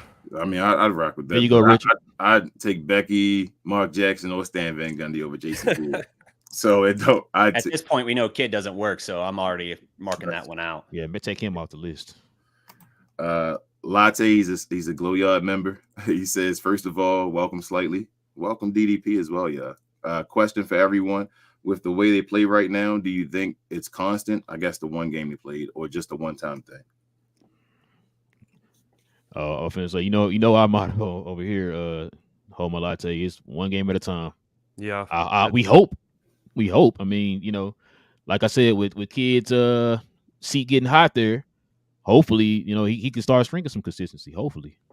Look, I talked about this yesterday because I did some digging. You don't just magically become the number one defense over a 2-week stretch in the NBA. It doesn't happen. Because I kept seeing people be like, oh, well, kind of lucky opponents. I went back and I looked at every 2-week interval in the NBA this season. Every team that's led the league in defense was a top 7-8 defense, except the Mavericks and the Bucks, who are becoming a top 8 defense pretty quickly. So they can be good. We saw it. But, yeah, you can't. It's just game to game with this team. You don't know what you're getting. Jason Kidd. Yep. Hold My Latte also says, DDP Slightly, what's your thoughts on DJJ starting? Do you think it's the right choice starting him? His offense was flat. Also, what's wrong with Green? Can't get over a screen. I don't get it. Green can't get over a screen. I liked getting Derrick Jones in the starting lineup again. Right now, with how inconsistent this thing's been and how shaky they've been lately, losing 5 of that last 6. I think you just got to try and find anything to shake it up, whether it's changing up the rotations or how you start different lineups and things like that. I do like Gafford in the starting lineup. I think Jones is also a good add there, brings a lot of athleticism and defense that I think helps a lot. Yeah, the offense is flat, but with what you have elsewhere, I think you can make up for that here. And yeah, green screens, we covered that. Yeah, Luka, Kyrie, PJ, and a center. You need a point of attack defender, and it can't be Josh Green. Yeah, and Exum and Derrick Jones Jr. are your best options. Do y'all think Josh Green's defense fell off? I'm starting to hear a lot of people saying that. He's always been like a good, energetic defender who will get back, plays good team defense. But yeah, I mean, putting him on other teams' best guards and like these, I mean, the guard talent in the NBA is just absurd, and having him guard those guys probably not fair to him, really. I think he's a fine team defender. Like if he's coming off the bench, you like his defense, what he brings. But yeah, I definitely agree. Not a point of attack defender, and I think that's kind of what's holding him back a little bit here as he tries to take that next step. Maybe part of that just comes with maturation, or maybe it's just not a fit, and he's just a good team defensive player. Yeah, man, I thought he could be that, man. But didn't we all? TGK is a Glow Yard member. He's also the host of the official Mavs pregame show. He says, if I wasn't in this work meeting, I'd so tune in. I'm going to be here immediately after this meeting is done, though. We talk Mavs, Dallas prospect, slightly biased equals 3 goats, a 3-headed monster of a show, everyone. Appreciate you, TGK. Appreciate it, man. Hey, shout out to TGK. I cannot believe Twitter. Oh, that's crazy, man. He's a meme now, man. That has like viral on multiple videos, man. Yeah, man. How you do it, man? Yeah. Long Live Organic says, do a Dallas Media / YouTube power rankings. No. Yeah. You're just opening yourself up. Yeah. Yeah, man. Trying to start fights, huh? Yeah. Thomas, he's a Glow Yard member. He says, besides Timmy just being, I guess he put trash, What I really want is for them to unlock Hardy. He is already better than Tim, and I think he could give us so much more if we ran him with consistency. # free Hardy. I like it. Agreed. I say go back to like 10 minutes, man. Give him like 10 minutes a game. Amounts of glow yard. Remember, he says better lineups, better outcomes. Yes. Hold on. Tony said it is evening here. What up, Tony? Well, good evening.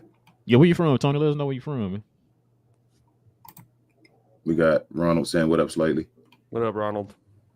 Long Live says ask DDP about diet tips, bro. Looking different. I know DDP over there looking good, man. Nice. DDP, you need to get I was talking to my wife about it. You need to get a sponsorship from Diamond Dallas Page, man, for DDP Yoga, man. Real talk to be on your channel, man. I definitely do something on that. Hey, hang on one sec. I got an AC repair guy at the door. Hold on. Go ahead. I want to answer the question, but one sec. I got you. We'll come back to you. Tone says Tatum is the MVP of the league, best player of the team. I'm sorry, what a joke! Wouldn't hear his name in MVP talk anymore. Yeah, like, man, go ahead. Let me ask. Like, no, I was going to base off this question here. I'm gonna ask you a question slightly. What is your opinion of an MVP? Like, how do you look for a certain player to be an MVP? So Tatum, I don't even entertain Tatum versus Luka things because it's not even like a question to me. So I don't even entertain it because it doesn't even feel fair to Tatum really because they're just not comparable as players. Tatum can't be the MVP to me because they're still like really great without him. And that's why I push back against this. Well, the best player on the best team always wins. Well, yeah, but historically, if you look at it that way and you look at the players who won, it's like, oh, it's Michael Jordan, who is a great player, LeBron, who's the best player in the league. I think you have to be borderline, at least a top 3 player in the NBA to be an MVP. And obviously you have to win. Like Luka's not going to win it as the 9 seed or the 8 seed. Like they're not going to give it to him. But if the Mavs snuck up to 5 somehow with all the injuries that they had and Luka doing all the things he did, that's an MVP to me because he just had to carry the load so much and drag them to wins when it was hard to do so. That's why I thought Jokic was very deserving of it when he got it. When they were the 6 seed a few years ago, you look at the starting 5, it was like Facu Campazzo and all these trash players. No offense to them, but they were trash. And Jokic dragged them. Like that's the MVP. It's not the best part of the best. That is the most tired argument I've ever heard. It's just not even true when you look at it historically. I agree. I think you need to basically he needs to get to 50. Like you said, up to near that 5 and get to 50. If you get to 50, that's a threshold where it's like you're a good team. So no matter what happens, they can still say you're close enough where the whole West was just competitive and you got to 50 wins. He got to get to 50 and probably above the play-in spot. If he can get to 6. And I think the Nuggets can't be the 1 seed. Otherwise, I think the 2 years that Joker got it kind of helped Luka because neither one of the years that Joker got it, he won 50 games. True. And there's already kind of a voter fatigue thing built in with Jokic. That's what we're hoping. I think they don't want to give it to Joker. No, I think I agree. I think they also kind of don't want to give it to Shea because it is like I don't hear his name anymore like this. I think they want to give it to Luka. I know people like Luka stands and all like, oh, the media hates Luka and all. I think the organization and the wins and all, the Dallas Mavericks is the reason why he's not seen the way he's supposed to be seen. I think it's Luka's averaging 35 and 10 and 10 damn near 35, 10 and 9 on 50% shooting from the field overall. That's insane. You can't just say he's a chucker and all, like he's as efficient as hell. Like this is unheard of. He's locking in on defense at times, getting you like top 10 in the league in steals. This is unheard of territories he's in. As far as creation of offensive like points. So I just think it's the wins somehow, some way. When we started that run of winning 7 in a row, you could see the media trying to grab on to Dallas and say, come on, Luka, come on. And then right after that, a streak of just losing 5 out of 6 or whatever, or 4 out of 5. Like it's just nasty. So I just think the Mavs got to do Luka better or do better for him, and he'll be there. You can't deny them numbers. Yeah, you're right. Like I think it's because it's getting closer to the end of the season, and everyone's like, "Wait, shit, are we gonna actually have to give Shea the MVP?" Yeah, like, that was cool in like January, but now it's like, wait, were we actually gonna vote Shea? Man, never gotta give it to Shea, man. Before I give it back to DDP, I want to ask y'all this one question, saying about Shea. Do you think if Shea got it, that would hurt the Mavs because of Luka's like a peer level guy winning an MVP before he did? Like hurt the Mavs in what way? As far as like Luka may now start looking, saying you guys aren't aren't doing me well or whatever, as far as getting me the right guys around me and all. Like I'm starting to look maybe different directions because they're starting to. If Shea wins an MVP, I don't think Luka is now like way away from. You can't make that argument anymore that like Luka is the clear cut, guy at that age range. That's the guy. Even if you believe it, the hardware will say that Shea is in the, the same conversation, no matter what, if not greater.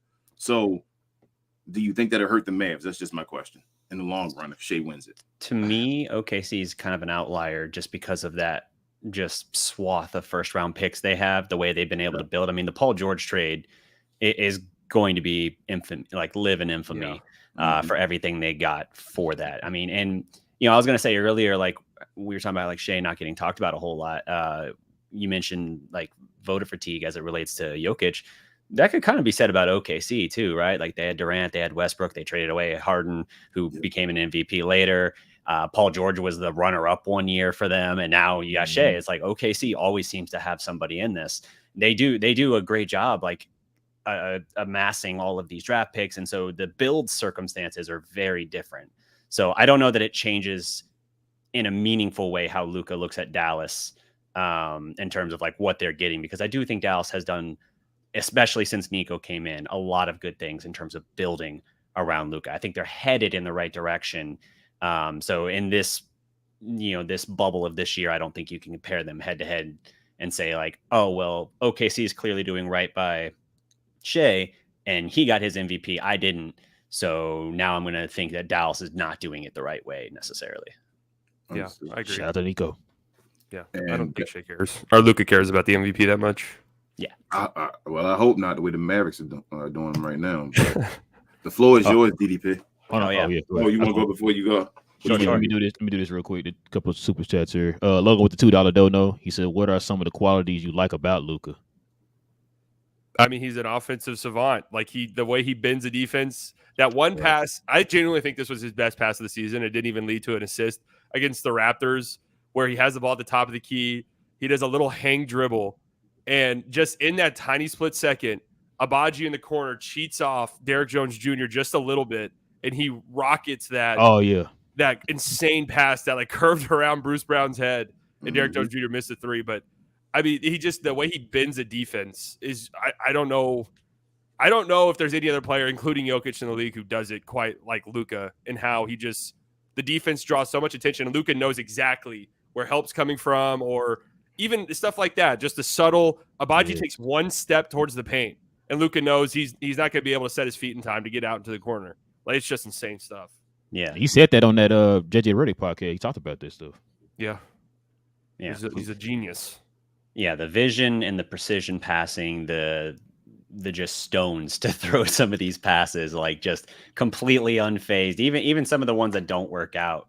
There was a play late in that game last night where you're kind of like, oh man, what are you doing? Like, why are you forcing that there? But it's like he gets away with it so often. It makes just these breathtaking plays that it's kind of like you just always have that in your mind that like I can do this whenever I want. So I see the opportunity for it, I'm going to go for it. And just every now and then you're going to get burned by it. Fortunately, that one didn't amount to anything in the grand scheme of that game. But yeah, it's the playmaking he has. Like the shooting displays, the efficiency is remarkable. But to me, it's like those playmaking moments where he creates for others and sets them up, even if they end up missing the shot, which is always disappointing. That's where you look at and you go, no, this guy is like special. The way he, like the passes he throws, he honestly should be averaging six turnovers a game. Like it doesn't make sense, the degree of difficulty on his passing and just the no looks and the lookaways and the behind the head passes. I mean, his efficiency is absurd. Read this real quick. Pasquale with the $5 dodo is a Glow Yard member. He says, "Sup, y'all?" He said, "Welcome, DDP and Slightly." Our guard Larry brought up that it's not an accident. We were number one on D. Pause for a stretch. Said, "How did it fall apart so fast?" I think it got a lot to probably the scheme, I guess. I think they also ran into some bad matchups for them, where during their 7-game win streak, again, it's not like you said, it's not an accident they were the number one defense. They're capable of playing good defense. We saw it last night too. But the Pacers are a tough cover for anyone. And Rick's we know Rick's an offensive mastermind, a genius in that front, and their ability to space the floor and the way that they went after Kyrie and Luka off ball, just making sure that they were constantly involved in action, knowing that the likelihood of them not communicating or falling asleep or losing their man was high and led to so many kickouts and bad rotations and stuff like that. The Cavs game, I thought they played fine and good enough to win. That was some miracle fluky shit that happened there with the shooting. Like, I thought defensively they were fine. But it's two really tough matchups in the Pacers twice, and then just some defensive effort stuff that really, really fell off of a cliff that they need to figure out. And also, too, Rick is good at exploiting mismatches, too. Yeah. Yep. I also think we mentioned earlier kind of them letting the other team dictate the style of play. So it's kind of like, getting into like those tough matchups, but then also letting the other team kind of dictate the style, running into those matchups. And then I think the Cavs thing probably took more wind out of their sail than we'd like to say, like as far as that, just how defeating that was. You always try to say like, well, that's such a fluky miracle thing. You kind of just got to brush it off and go to the next one. But when you're already kind of reeling because of the first Pacers game at that point, I think that it's a harder blow to the gut than you probably would normally have it by itself. So I think it just kind of steamrolled on them a little bit. Yeah. And it was kind of like, okay, now we got to set our feet. Oh, crap, it's the Pacers again. You fell for the same mistakes as before. Right. And so, I just think it maybe they can shake it off and get back to normal, you hope. I think last night probably goes a decent way in getting them back on track. But you got to dictate. You can't let the other team dictate the style of play you're going to do, because I think you're setting yourself up there. Yeah, I don't know when they made that change. That used to be the thing they did to a fault sometimes, where it's like we're gonna be the 30th ranked team in pace. We do not care. We don't care what you want us to do. Y'all remember when we used to be a good team against defending the 3-point line? Yeah. Oh yeah. What happened to that, man? I mean, you watch them play. They literally, and I don't know what it is. Dante Exum and Kyrie, those two need to get on the same page. I've noticed they're that always bumping into each other. They don't know when to switch or when to stay on the same man. I don't know whose fault it is, but either way, it's probably both of their faults. They both need to get it together. Probably just gonna take time, man. Exum been out for 5 years, so both of them. I'm gonna say they both missed like 20 plus games, right? So they're never on the floor together. That's I know we're getting towards the end of the show, and I guess I'll run back to this question to let DDP. You can answer this question on your own, DDP, and then let the folks know what you got going on, man, and on what you've been up to as far as Mav related and all. Sure. So diet tips, all that. Really, I just kind of use like a daily calorie counter sort of thing, like MyFitPal or whatever free account. But the fitness thing, the element of that is DDP yoga. Dropped more than 81 pounds since I started that, and avoided back surgery. So that's what made me a big believer and proponent for that. So after doing that for a couple of years, I actually kind of fell into like leading classes, doing that, like fitness classes basically. And so I went the whole 9 yards with it and got certified to actually do that. So I'm actually a certified DDP yoga instructor. Yep. And now I'm doing like corporate yoga during the week and stuff like that. And I got a weekend group that meets up as well. So on top of everything, as busy as I am, I now have like 4 or 5 different workout classes throughout the week that I'm leading. And it's low impact, helps you lose weight, build core strength and mobility and all that. So definitely a big believer in it. And it's probably one of the best investments in my own like self-care and health that I've ever done. So definitely recommend the program. And you mentioned Diamond Dallas Page, for whom my DDP moniker comes from, because I started out doing a show with guys like Law Nation and Big Game James. That was when I was talking more Cowboys stuff. Yeah, but, shout out to Big Game. Yeah, and producer G, and like it was like I was with all of them doing that show, and then I was just Darreck over there in the corner. So I was like, you got to find me something, because I can't just be Darreck among all of you. So it just worked out that we had been like, I don't know, 30 minutes earlier talking like 90s wrestling. And I mentioned like, oh, Diamond Dallas Page was my favorite wrestler. And they're like, oh, there you go. Change the last word. You're Diamond Dallas prospect. That never stuck, but DDP did. So that's that origin. Slightly, what up? What you up to, Slightly? We know you're doing big things now. What's up? Same old, man. Working on some stuff. Can't say what. It'll come out soon enough. It's constipation? No. Did you guys see that? Did you guys see that message in the chat? Yeah, I saw it. Bro, you want to? Oh yeah, read this last one. Last one. Yeah, Corey with the $4.99. Don't know. He says, I lost my concentration now. Well, with the 499, don't know. He's a glow yard member. He says, could Omax be a 3 or would y'all rather him be a 4? We've had this conversation before. I'd rather him be a 4. So, yeah. Either or to me, whatever you can do. I mean, I'm not gonna stop him. If you can go out there and be a 4 at his length, a 3, and like would it be like say he develops, like would he be a hindrance to like a PJ or whatever? Like could they not play together? I think they both. I think they can play together. Yeah, I think they can have both on the court at the same time. So yeah, as long as Omax can shoot. Yeah. Exactly. Yeah, like he develops to kind of be like a Pascal, somebody like that. I can see it. I think they both have the skill set to guard a 3 or a 4. 4, exactly. So, that would be huge for next season. And that's why I kind of was asking y'all about the development part. Is like, do y'all see if y'all want to get another coach? Do y'all want to focus a little bit more on like true development, or do y'all want a coach that's going to be more X's and O's? Like, what are y'all looking for? Because we got a lot of young guys, that we're kind of hinging our bets on right now. Either they're going to be part of the rotation, or they're going to be assets to move down the line. Yeah, it is a weird balance because that was Rick's big flaw. I think was he just literally would not give young guys even a chance at all. And now you do have a young roster. And I think a lot of X's and O's, I'm focused on winning now guys, will not give young guys a chance. And I've heard from people who know way more about basketball than me that Omax, because we see Omax do things like, oh, he's ready to go. I've heard from people who know way more than me who are like, he's not really that close right now. Like he'd struggle if he got big minutes in the NBA currently. So I'm kind of on that fence too, slightly. I said that I know everybody like throw him in there right now. I'm like, I'm watching his games and I'm just like, he's that. But what they're asking him to do is not just. I know the defense is there. He has the capability of being like a lockdown defender, a PJ Washington type defender. We see that, maybe even better than PJ Washington. But as far as his offense is not developed yet, like you're gonna need him to hit those corner threes. You're gonna need him to hit those spot up jumpers, and he's not be able to do that right now. So why not keep him in the G League all year? That's what I was saying. Like if you're not gonna play him, just keep him down the G League. But he's been playing down there, hasn't he? Yeah, he's played a few games, but he didn't. Yeah, he'll play like a few games, and they'll call him back up to sit there. Then so I think there's some value. That's some like the behind the scenes stuff. I think there's some value with traveling with the team and working with because I'm sure they have coaches on the staff. I'm sure who want to work with him more closely in training and stuff like that. It's gonna be a big summer for him, man. I need to go to one of those Legends games. Yeah, I do too. I keep saying I'm gonna do that, man. Shout out to my boy Jay and Will. I said I was gonna do that, man. Yeah, he's going crazy too. Yeah, that's what I heard. So TGK went down there. He had some footage and stuff. He said, he's been balling. TGK, man, on the ground reporter. Yeah, man. Shout out to him, man. Listen, we definitely appreciate y'all, man, joining us today, man, for this roundtable discussion of the Dallas Mavericks, man. It's been a long time coming. Yeah, thanks for having me on. It was fun. Guys, I have all their information down in the description box below, man. So please follow them on their YouTube channels. You got DDP at the Dallas Prospects. And of course, y'all already know Slightly Biased is at Slightly Biased. I have their Twitter handles and all that good stuff down in the description box.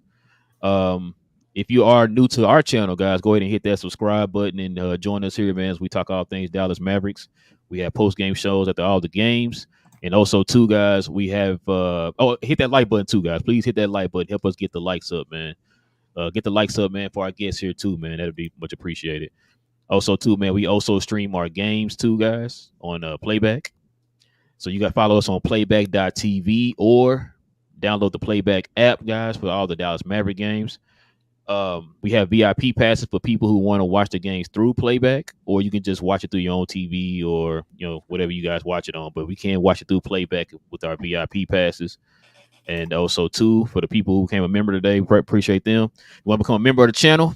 Just hit that join button right there next to the subscribe button, man, and become a member of the channel. We have members-only shows every Friday mornings if we don't have a game. But if we have a game, we have our members-only post-game shows, guys, where the members join us here talking Dallas Mavericks after the game if we have a game that falls on a Friday, guys. So we have our members days on Fridays. King, you want to talk about what the people have won today? Did you do Cuz We Geeked? Did I miss that? Oh, my bad. You want me to do the Cuz We Geek? Follow me on my other channel, Cuz We Geek, guys, as we talk about all things in the movies and TV revolving the geek culture, Star Wars, Marvel, DC, all the good things. Still trying to grow that channel, man. Still a young channel. Trying to get that up. Shout out to my cuz Will. Pause. But yeah, now you can go, King. All right. First and foremost, shout out to Fanatics again for helping us out, helping the channel out, giving us our own code. You can scan the QR code on your TV screen right now, on your phone, whatever it is. It's gonna be hard to scan the code on your own phone, but you can scan that and go to Fanatics, their website. You can get all your official NBA Dallas Maverick merchandise there. Right now, they're running a special. You spend $24 in the U.S., you get free shipping with the code 24SHIP. And we appreciate Fanatics for helping us out with that. Also, guys, share, and more share. A like is an equivalent to a share. Thank you guys so much for all you guys do for us. It's because you guys, we get guests like Slightly and DDP on the show. I also want to give a special shout out to Slightly and DDP. I've watched you guys since before I even did the show with Rel. As I told you before, DDP, I appreciate you, man. You are an OG. We thank you that you're back in the game, man. We hope that you get like recognized and so much, continued success and covering the Mavs or whatever else you do, bro. Like you're a real one. Slightly, I watch you as well. Slightly, I want you to know that we see your path, man. We see you growing up, getting bigger. You are not only just Maverick like coverage or entertainment, and you're successful. You do just in general. Slightly, you're doing big things, like you said. I know you don't want to. You try not to step on toes, but you over there. You on Locked On. You got your own playback, guys. On him there as well. His own channel. He has a second channel, just Slightly Biased Clips, where he does his playbacks and all that type of stuff and talks in the morning doing early playback. He actually took time away from his playback to be on the show today. So we appreciate you Slightly so much. Of course, man. Y'all are killing it too, man. Thank you, man. We Mavs content creators, man. We all try and get a piece of that pie together, man. We can all do it. We have interesting takes on the Mavs. Some things actually I feel like that the Mavs, I guess the guys that really cover the Mavs don't even know or don't even take the time to pay attention to. So you guys are great. I appreciate you guys so much. I know Ralph feels the same. Thanks to the Glow Yard, and as always, go Mavs. Yes, sir. Yes, sir. Like I said, guys, got all the info down in the description box below. We definitely appreciate these guys, man, for joining us. They could have been anywhere else, but here was helping us and joining us, so we appreciate that, man. Shout out to Hove, no TGK and G Unit. Hey, shout out to TGK. So with all that being said, guys, listen, man, it is your boys Rel and King. When we talk Mavs, when we talk Dallas Mavs from a fan's perspective, with our guest DDP of Dallas Prospects and I guess Slightly Biased of Locked On Mavs and Slightly Biased. We'll catch you guys later, guys. We'll play again tomorrow. So, Glow Yard, we'll see you again tomorrow, man, after the Mavs play the Detroit Pistons, man. Y'all already know how we do this. Same Mav time, same Mav channel. Go Mavs. There we are.